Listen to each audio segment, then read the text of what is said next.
Welcome to my channel, and today we are discussing about modern history. But before that, if you like what I'm saying, make sure you tap like button because that tells me I should make more videos. In this video we cover about advent of Europeans, and in my next video we will discuss about other topics. Let's begin. As we all know, प्राचीन काल से ही भारत सोने की चिड़िया कहलाता है.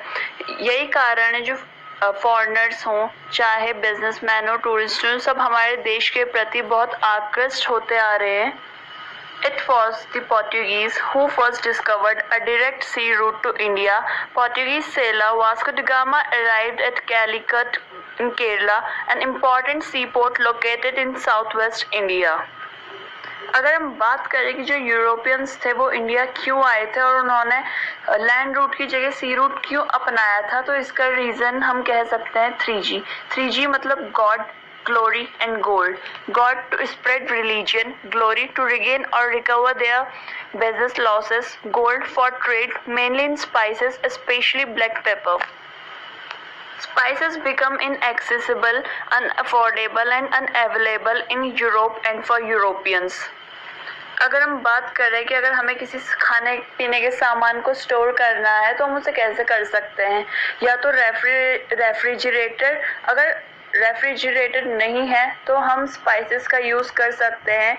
जैसे Europeans को अपना जो खाना वगैरह या चाहे उनका चिकन वगैरह, मीट वगैरह, उन सब के लिए रेफ्रिजरेटर ना होने के कारण तो उन्हें स्पाइसेस की बहुत ज़रूरत थी. So they decided to came to India for the trade of spices.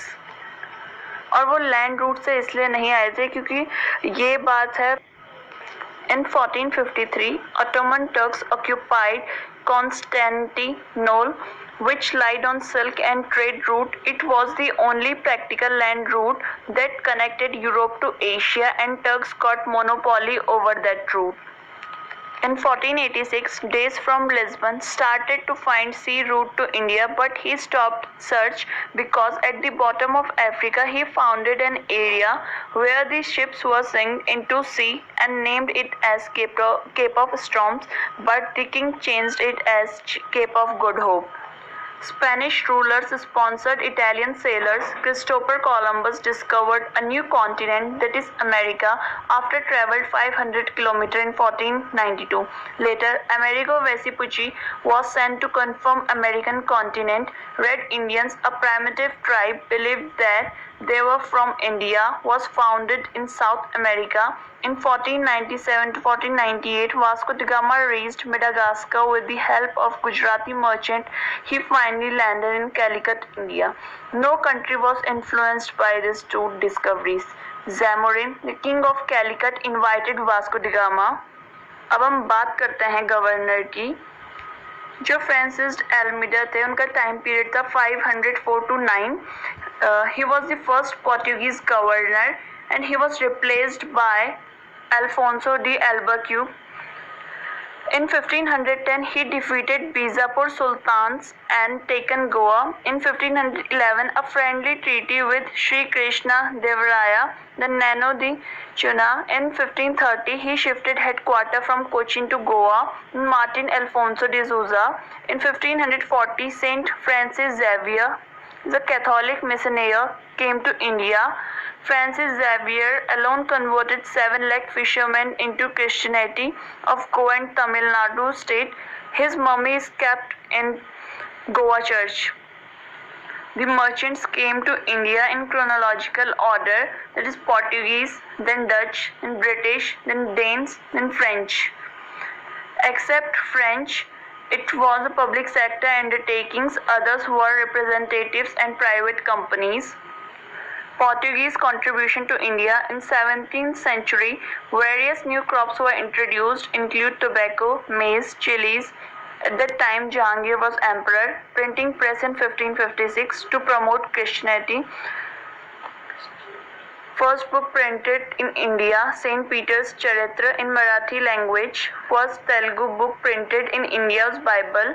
Reason for decline: Portuguese has monopoly over trade in India about 100 years. After 600, Portuguese were defeated by Mughals, Marathas and other foreigners. हर मतलब लोगों को इस चीज़ में बहुत confusion होता है कि पहले मुगल्स आए थे या पोर्टुगीज. तो पहले पोर्टुगीज आए थे, then Mughals were came. In 1632 Shahjahan fought against them. The conflict between them, reasons for foreseeable conversions and marriages. Hajj pilgrims were troubled by the Portuguese. Then Dutch. In 1602, Dutch United East India Company was founded. For Dutch, Indonesia is so important. The governor of Indonesia was in charge of Indian settlement. In 1759, Battle of Badera between Dutch and Britishers. All Dutch settlements were occupied by British. In December 31, 1600, a group of merchants of British formed a company, English East India Company. Then Dane, traders of Denmark, settlement Tranquebar. In 1616, headquarter Serampur. In 1845, Danes sold their settlement to Britishers and left India. In French, in 1664, French East India Company was founded. It was government company. Charter Acts. Charter Acts were passed by the British Parliament to govern the activities of the East India Company, endowed it with enormous commercial privileges, and granted them the powers to rule India up to 1858. The Charter Acts issued enabled the East India Company commercial privileges in several series for 20 years each. The first Charter Act was granted in 1793, granting the company provision of 20 years. Later, the Charter Act was renewed in the year 1813, 1833 and 1853 respectively. Now we talk about important battles. Anglo-Maratha War. Peshwa Bajirao first captured Salsette and Bessin. They were beaten by Dutch and Britishers. After all this, they lost all settlements except Goa, Diu, Daman till 1961. In 1961, Operation Vijay for the liberation of Goa. Then Anglo-French War, a treaty between England and France at Aix-la-Chapelle. One of the provisions is Madras was given to Britishers.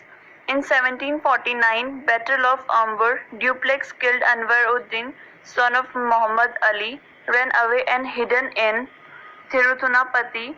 Chanda Sahib was declared as king. In 1760, Nazar Jung was assassinated. Muzaffar Jung was declared as king and he was protected by Bussy. At that time, he was French governor. Bussy was French governor. Robert Clive, most powerful officer of English East India Company, brought to South India from Bengal to fought India against French. In 1763, Treaty of Paris settlement shall be given back. In 1954, because of diplomatic pressure, French settlements were handed over to Indian government. Then Anglo-Mysore War. Hyder Ali arranged a joint front with the Nizam and the Marathas against the common enemy, the East India Company. The war lasted from 1780 to 84, but he died in 1782 and was succeeded by his son Tipu Sultan. Tipu continued the war for another year, but absolute success eluded both the sides. Tired of war, the two sides conclude peace, Treaty of Mangalore. By this treaty, it was decided that English would return Seringapatnam to Tipu and Tipu would hand over fort to Badnoor to English. Then Anglo-Sikh War. First, 1845 to 46, Treaty of Lahore. Harjing was the governor of at that time. Second, 1848 to 49, Dalhousie final subjugation of the Sikhs. In 1806, Treaty of Raighat. Peace with Holkars. Thank you for watching and also comment your valuable feedback.